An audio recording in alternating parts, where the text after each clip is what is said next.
Bueno, ¿cómo están? Hoy vamos a hablar particularmente de la inteligencia artificial. Em, Marx en los Grundrisse, una obra que él escribió antes de realizar Capital, em, como un estudio preliminar para ello. Él menciona en ese texto, en el volumen 2, el proceso por el cual hay un intercambio del espacio por el tiempo. Cuando nosotros hablamos de la circulación de mercancías, pongamos por ejemplo un negocio de sándwiches. Si yo no tengo queso holandés para hacer mis sándwiches, yo anulo esa carencia espacial a través del tiempo, que va a expresarse como una velocidad de circulación. ¿En cuánto tiempo puedo yo comprar eso? ¿En cuánto tiempo me lleva? Esa anulación del espacio por el tiempo tiene un carácter sistemático, tiene un carácter de totalidad, donde el flujo de velocidades de circulación en general deben concebirse como situadas, pues. Entonces, ¿a qué me refiero con esto? Si es que tú, como McDonald's, por ejemplo, tienes tierras cultivables, tienes muchas tierras de ganado, tú ya no debes circular. Se convierte en un tiempo de circulación interno, ¿cierto? Pero ya no se vuelve una dependencia externa de una velocidad de circulación como una suerte de metabolismo, sino que te vuelves autónomo, por decir. Si es que nosotros queremos pensar en la inteligencia artificial, debemos pensar en... es algo parecido a... o quiere ser algo parecido a lo que es un modo de producción social. En el sentido siguiente: cuando nosotros tenemos en cualquier rama industrial de producción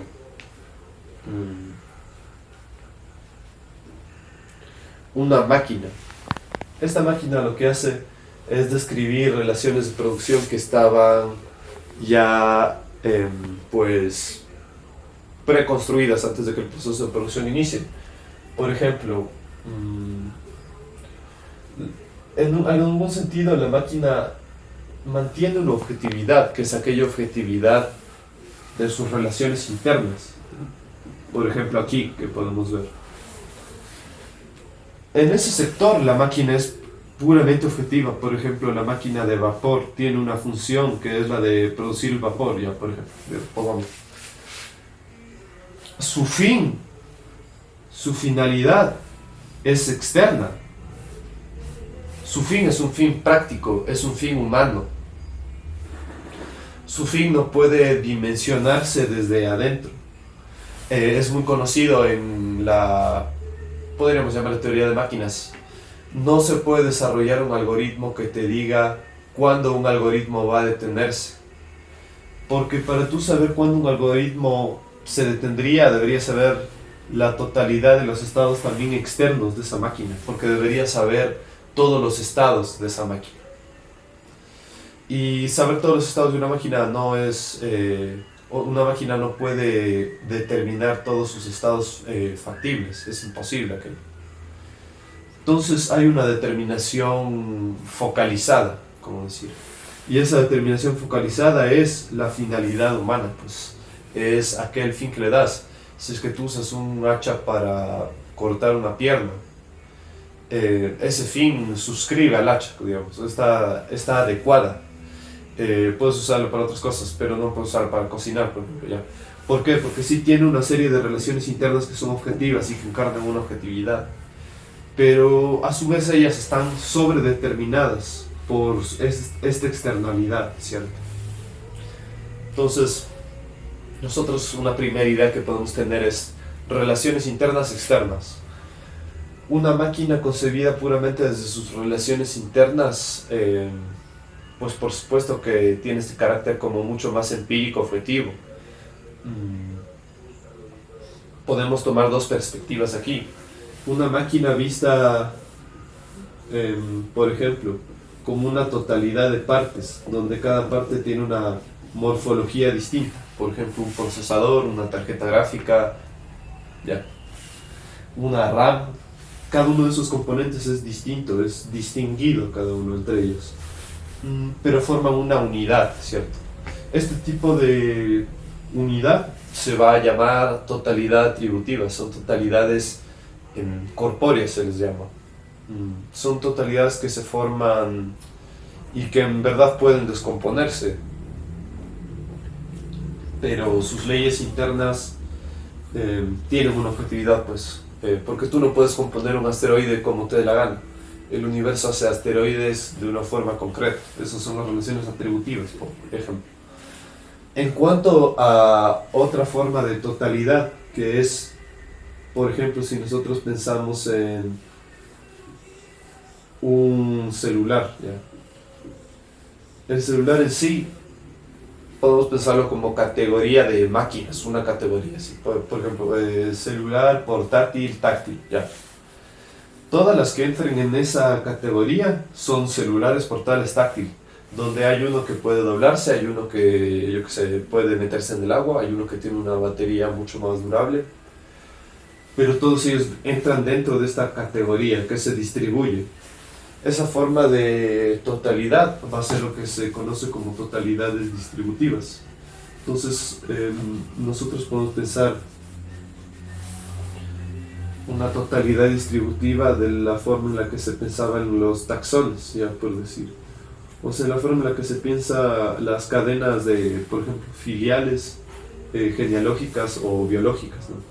Donde esta totalidad distributiva categoriza al resto y las contiene en un sentido no como el del atributivo. Porque visto, por ejemplo, una computadora atributivamente, sí misma no contiene en algún sentido la información de qué RAM tiene, qué puede tener cualquiera. Sus partes internas de una computadora pueden ser cualesquiera que deban ser, ¿no? Pueden ser las que sean, mientras cumpla este rol de ser computadora, por decirlo. Mientras que si es que tú hablas de distributivamente y dices computadoras Lenovo de tal característica, ahí estás apuntando unas partes distributivas concretas y unas atributivas específicas. Hay una mutua relación, pues no. Entonces nosotros podemos ver en inteligencia artificial lo que en realidad se ve en toda máquina. Y es que la máquina lo que hace es, pues, un proceso de mapeo, pongámoslo de esa forma, de las relaciones de producción humanas. Imagínense, antes en el pasado podía haber un afluente de agua que esté ahí intentado, yo que sé, ser controlado por una bomba simple así que pretenda transmitir esa fuerza. El momento en el que tú construyes esto, necesitas muchos obreros, muchos trabajadores, trabajo artesanal, etc. Luego tú avanzas en la historia, así podemos de esa forma muy abstracta. Puedes construir una represa con cemento, con hormigón armado, de acero, ¿ya? Con turbinas que funcionan eléctricamente, con sensores. En ese momento tú te vas a haber ido más atrás en esta cadena no atributiva, porque vas a haber dicho tú, este mecanismo de la tuerca simple, o de esta suerte de mecanismo de transmisión de movimiento en un eje direccional, puedo yo interpretarlo de otra forma. Me voy a ir afuera, puedo construir yo de acero, mientras sepa que el caudal sea mucho más grande. Para yo hacer eso necesito tales conocimientos en mecatrónica, tales en Así, simplemente. Bueno, como les decía antes de que me tocara cortar, entonces las relaciones internas de una máquina, por supuesto, son objetivas y son aquellas que encarnan el tipo específico de máquina que es y son las que realizan este tipo específico y que lo determinan. Em, y mientras más se va afinando, obviamente, el proceso de producción, estas relaciones sociales que están vertidas hacia afuera, que permanecen afuera del campo de las relaciones internas de la máquina, aumenta en complejidad. Por ejemplo, la dimensión teórica en el momento de la modernidad, en la creación, el desarrollo más bien de ciencias empíricas. Todo ello eran herramientas, obviamente no maquínicas, pues el concepto no es una máquina, el concepto es algo humano, histórico, filosófico. Entonces, estas categorías históricas que el ser humano va a ir creando por fuera de la máquina y que son parte de su división del trabajo. Por ejemplo, sociedades que se especializan en cultivos de maíz, por ejemplo, como las sociedades previas a la conquista española, o sociedades que se enfocan en técnicas de pesca porque viven cerca de ríos, o en el cultivo de tierras a través del limo fértil de los ríos, como en el Nilo, ya, etc. Esta especialización y esta determinación de las relaciones sociales se va concentrando cada vez más, se va representando en este elemento objetivo. Si lo piensan, la máquina lo que es este elemento de pura objetividad en el medio de producción.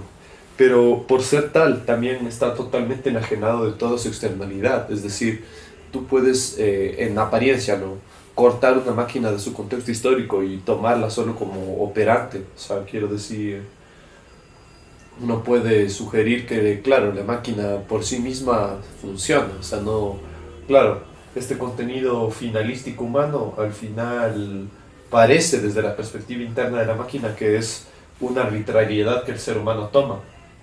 Es como decir, tú puedes usar una computadora para entrar a Word, o puedes usarla para un montón de otras cuestiones, ¿no?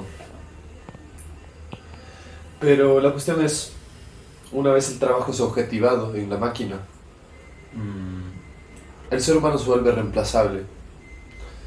Y donde tú en una fábrica textil antes necesitabas 1000 trabajadores, ahora necesitas 800, porque te conseguiste un torno, porque te conseguiste algún avance técnico. Entonces, por supuesto que el capitalista no va a retroceder en su tasa de ganancia. Es decir, supongamos, les pongo aquí un ejemplo muy... Si yo antes tenía 500 trabajadores y ahora solo necesito 450 por mis avances tecnológicos, yo no voy a contratar 450, voy a contratar los 500 mismos. Es decir, que voy a tener un sobretrabajo de 50 obreros respecto al valor anterior de esos obreros, ¿se dan cuenta? Ese es el asunto. No es que el capitalista dice, bueno, y necesito menos trabajadores, les voy a despedir, sino que se queda con los mismos y tiene una sobreproducción de, como, por ejemplo, 50 jornadas más de trabajo. Si ustedes lo ven, este proceso que realiza la máquina, el ser humano no usando la máquina, de ir hacia afuera y regresar, de constituirse desde afuera a través del concepto, a través de la ciencia, a través de ciencias categoriales, de utilidades particulares. Luego regresa a consolidarse como cualidades materiales concretas y determinadas y objetivas, ¿no? Y es muy parecido a un fenómeno que George Spencer Brown hablaba en su libro que se llama Laws of Form, que es un libro en el que él intenta plantear una lógica que pretenda unir conceptos de metafísica, de distinción. Entonces él, por ejemplo, plantea que una misma distinción, llamémosla X ya, una misma distinción hecha en el mismo campo es sí misma. Pongamos un ejemplo. Si nosotros estamos en la aritmética y decimos 3 más 5, esa operación 3 más 5 es igual a 8, 3 más 5 es igual a 8, lo que hace es remitir a un mismo nivel de análisis, a un mismo campo. O es como si tuviéramos una derivada y le derivamos y llegamos a otra derivada. Nos mantiene en un mismo campo de análisis. Esto es como una suerte de subsunción ante las relaciones internas. Mientras que si la máquina llega a entenderse a sí misma desde adentro, esto sería como decir que la X se contiene a sí misma. La máquina leyéndose a sí misma solo puede leerse hacia afuera, y hacia afuera es un espacio en blanco, porque es un estado indeterminado, es como decir, es cualquier posibilidad, es una ontología general que le llamaría. Entonces, básicamente uno puede decir como resumen que la inteligencia artificial lo que hace es llevar al perfeccionamiento aquella extracción del valor humano, que ahora ya no va a pasar por, me vas a mover tú esta palanca, vas a aplastar este botón, vas a hacer este proceso, sino que ahora yo voy a pensar, ahora yo voy a escribir literatura, ahora yo voy a hacer filosofía, ahora yo voy a hacer el entretenimiento que tú vas a querer, ahora yo voy a determinar qué vas a ver tú, qué vas a trabajar, qué vas a comer, qué necesitas. Y pues para finalizar, volviendo a los Grundrisse, podemos ver en Marx el desarrollo del capital fijo, que él se refiere cuando a las máquinas, aunque integra otras cosas, como en general capital, conceptos muebles, o sea, conceptos, cosas que no inmuebles, cosas que no se pueden mover, como decir edificios, medios de producción, agua, capital fijo, ¿no? Si tienes un tren carbón es tu capital fijo. Eh, si tienes una tienda de sándwiches, la luz es un capital fijo tuyo, la calefacción. ¿Ya? El desarrollo del capital fijo revela hasta qué punto el conocimiento o knowledge social general se ha convertido en fuerza productiva inmediata y por lo tanto hasta qué punto las condiciones del proceso de la vida social misma han entrado bajo los controles del intelecto general y remodeladas conforme al mismo. Hasta qué punto las fuerzas productivas sociales son producidas no solo en la forma de conocimiento, sino como órganos inmediatos de la práctica social, del proceso vital real. Marx usa el concepto de intelecto general, ya hablando del capital, de forma que se ve como la IA y esta deriva gnosticista y ridícula no es más que sueño húmedo capitalista por llegar a una máquina total que pueda no restringir su producción, que pueda integrar todo lo que salga de ella.